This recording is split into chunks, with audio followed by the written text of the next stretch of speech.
अस्सलाम वालेकुम my YouTube family, कैसे हैं आप सब लोग। उम्मीद करती हूँ कि आप सब लोग खैरियत से होंगे। तो मैं तुम्हारे साथ लास्ट वीडियो में शेयर करी थी, बहुत बड़ी गुड न्यूज़ है, बहुत बड़ा सरप्राइज़ है। घर को क्या कर को मैं तुम ना बोलती हूँ। तो सबसे पहले हम एयरपोर्ट पहुँच गए। एयरपोर्ट पहुँचने के बाद में बोर्डिंग वगैरह सब कुछ कर लिए। बोर्डिंग करे के बाद में हमें एहराम बांध लिए। एहराम बांध ले को नमाज अदा कर डाले। नमाज अदा करे के बाद में हमारे यहाँ फ़्लाइट टेक ऑफ होगी। तो हमारी फ़्लाइट थी बेंगलुरु टू जिद्दा। तो बेंगलुरु से हमें बैठे तो जिद्दा में उतर गए। जिद्दा में उतरने के बाद हमारी पूरी ग्रुप बस में बैठ गई। हमें बस में बैठ कर लब्बैक पढ़ने हमें जा रहे थे। तो बस में बैठे के बाद में हमें मक्का को पहुंच गए।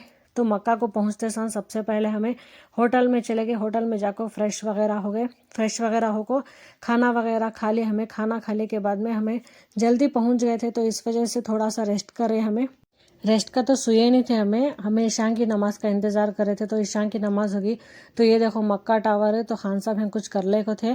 तो उसके बाद में हमें खाना खाने के बाद में हमें उम्रा स्टार्ट करे। एक नॉर्मल उम्रा करने 4 से 5 आवर लगती, सही रहता। उसके बाद में हलक करने का रहता, पूरा प्रोसेसिंग में 4 से 5 आवर लगती। लेकिन इस बार हम 7 से 8 आवर लग गए। एक उम्रा फिनिश होता का हमारा करीबन इंडिया के सुबह के 7 घंटे हो गए थे। हमें रात में ईशान की नमाज के बाद में हमें स्टार्ट करे सो। तो उसके बाद में सुबह के इंडिया के 7 बज गए थे। बहुत आराम आराम से करे किए होगा। तो अम्मी को बुला ले को गए थे। अम्मी को हाथ पकड़ ले को, दोनों भी हाथ छोड़े नहीं, जैसे हाथ पकड़ ले को आराम आराम से अम्मी की सहूलत के हिसाब से करे। हमें जब भी अम्मी को सुस्त हो रहा था, ऐसा लग रहा था कि वो नहीं चल सकते घर को, तब हमें क्या करते थे, थोड़ी देर बैठते थे, थोड़ी देर रेस्ट करते थे। चेयर को कैरी कर ले को जा रहे थे। हमें क्या होगा, तो जब भी मौका मिलता थोड़ी देर अम्मी को बिठा को रेस्ट करेंगे घर को। तो अम्मी को थोड़ी देर बिठाते थे। तो फिर से अम्मी को पूछते थे हूँ चलो जाएंगे इस टाइम, फिर से सही स्टार्ट करते थे। क्या होगा, तो सफ़ा और मरवा बहुत लॉन्ग प्रोसेसिंग वो हमेज करे तक सुस्त हो जाती। तो नॉर्मली उनको भी सुस्त होता, सोचे पवा में दर्द स्टार्ट होता। और उसको से फिर हम यहाँ से बेंगलुरु टू जिद्दा, उसके बाद में जिद्दा टू मक्का हमें जाते सो। तो जर्नी में ज़्यादा टायर्ड हो जाता था इंसान। तो इस वजह से आराम आराम से फाइनली हमारा एक उम्रा कंप्लीट हुआ। तो कंप्लीट होने के बाद में आ गए। हमें आको नहा धो को सब कुछ फ्रेश हो गए, हलक वगैरह सब कुछ होगा था हमारा। तो उसके बाद में हमारा है मक्का का पहला नाश्ता ये। तो हमें नाश्ते को मैं भी खान साहब हमेशा नाश्ता खाना डिनर जो भी है हमें हमेशा चेक करते थे कि होगा तो इसमें क्या अम्मी खा सकती, हमें वोच कार्ड को ले जाकर पहले अम्मी को देते थे। तो उसके बाद में हमें नाश्ता खा लिए। नाश्ता खा लेकर हमें रूम में चले गए। रूम में जाकर नहा धो को हमें फ्रेश हो गए कि होगा। तो आज हमारी ज़ियारत का टाइम था। तो हमें ज़ियारत को निकले।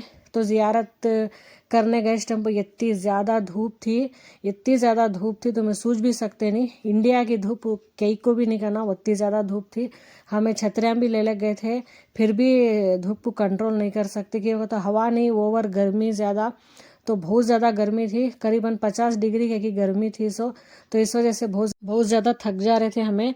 जब भी ज़ियारत को जा रहे थे तो ज़ियारत फिनिश होते समय सबसे पहले जाकर हमें बस में बैठ जाते थे, ठंडा ठंडा पानी पीते थे, खुद को थोड़ा सा कोल्ड करने की कोशिश करते थे। तो एक ज़ियारत ख़त्म हो गई हमारी, तो दूसरी ज़ियारत को पहुंच गए। तो दूसरी ज़ियारत को भी हमें पहुंचे के बाद में नमाज वगैरह अदा कर लिए।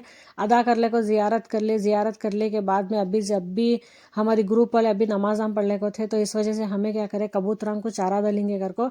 कबूतरंग को फुटाने डालने को थे। हमारे इस जोड़ में अकेले अंकल आए थे, उन अंकल फुटाने ले लगे थे। तो हमें सब जने फुटाने डालने को थे। बहुत प्यारा मंजर था, इतना प्यारा मंजर था। तो यहाँ खान साहब भी अम्मी कबूतरंग को फुटाने डालने को थे। उसके बाद में मैं भी फुटाने डाली। तो हमें सब जने ज़ियारत अच्छे से कर लिए। माशाल्लाह से हमारी ज़ियारत भी कंप्लीट हो गई, एक बहुत अच्छी थी ज़ियारत। तो उसके बाद में हमें वापस से होटल में आ गए। तो होटल में आने के बाद में यहाँ लंच का टाइम होगा था। तो दोपहर के खाने के वास्ते अम्मी की प्लेट लगा रहे थे खान साहब। Thank you for watching my video friends. अल्लाह हाफिज़।